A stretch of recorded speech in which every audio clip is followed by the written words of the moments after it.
Let me quickly brief you about global security system standards, and there are a lot of factors which is coming up for the system standards because of the government guidelines, because of the international policies, and a lot of change in the digitalization. So there are a lot of concerns and alignment required for deploying any and aligning with the standards for the security systems, and there will be very quick shift and changes happening day to day in the systems, and we have to align accordingly. The first one that system installation and integration as per the standard.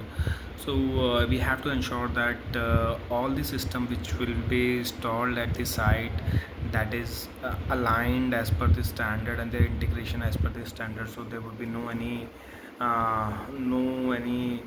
gap in the installation and its way of input and output of the system. Then, considering local law and regulations, so whenever we are planning to deploy any solution or any system, must ensure it is aligned as per the local law and regulations. Always considering the uh, national building code. National Building Code of India, so that we are aligned as per the rule and regulations and other local safety and other guidelines. Then, no single point of failure between electric security systems. So there would be no any kind of looping where one system would be failed, so it will affect the other system. It should be integrated but not affecting the other one. Like example, if we have a fire system, if it is facing any fault, so it should not mask your security alarm system or intrusion alarm system. It should work independently and must working if another one is having a faulty, so there will be no impact on the other operations. Then maintain spare part and ppm, like always maintain standard part of ppm and uh, p- uh, plant preventive maintenance and spare part as per the requirement.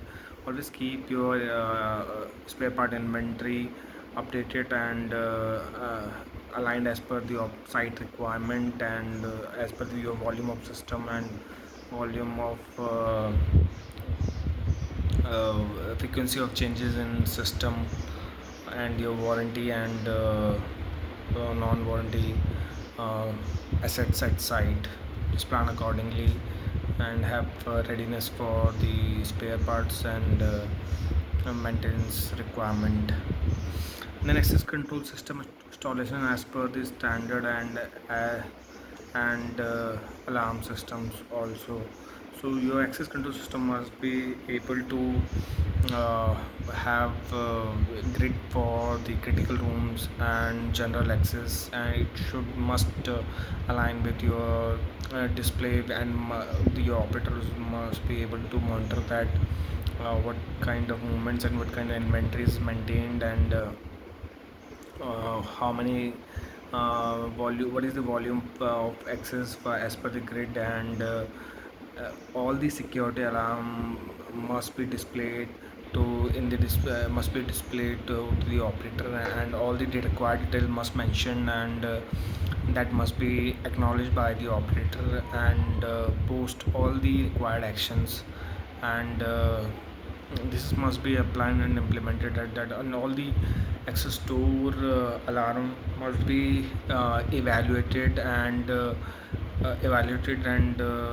must be taken all the required action as per the all the alarms and category of the type of alarm in the access door controls, so that there would be require interim and long term controls in the systems and at the site level. Then backup, it is must recommended to have 24-hour backup, so that your system will not down and there will be no any gap in detection system. All system must be working properly 24/7, so that any event happens, so that must be detected by the system. Then IP rating, always consider high IP rating, ingress protection rating for your systems, and as per your like exposure of the dust or water. As mostly in India, like we have challenges like all the outdoor camera which is we are deploying, they are exposed with the heavy dust and monsoon, and that's why we required a proper IP rating standard cameras, and all the other gadgets must be high rated IP rating, and also camera housing must be done so that there will be no direct impact to the cameras by any mean. Then it is clearly mentioned that covert cameras and dummy cameras are not allowed, and it is completely prohibited, and never try to attempt to deploy any cameras. If you have any concern or any ambiguity, immediately connect with the site security lead and RSD uh, so that required guidance can be given accordingly. Then retention period for CCTV, it is as per the country security risk rating. CCTV backup or retention period must be maintained for like low uh, site rating. It is 30 days. For medium site rating is 45 days, and high risk rating site it is 60 days. So overall, this is about the security systems standards, and all this we align and we monitor all the upcoming guidelines. What is happening? Like we know that now it is coming up like DPDP Act for the CCTV also. Then we have new like quality check standard guideline for which is mandatory for all the OEMs. Those are having supply. We are having supply from the OEMs in India. They must have quality check standards, and which is approved by the government, so that they can supply the cameras in our country, and only these are the authorized vendors. So if these all changes are happening because of digitalization and a lot of cyber threats and a lot of digital data misuse, so we keep tab on these all changes and ensure that we are aligned accordingly.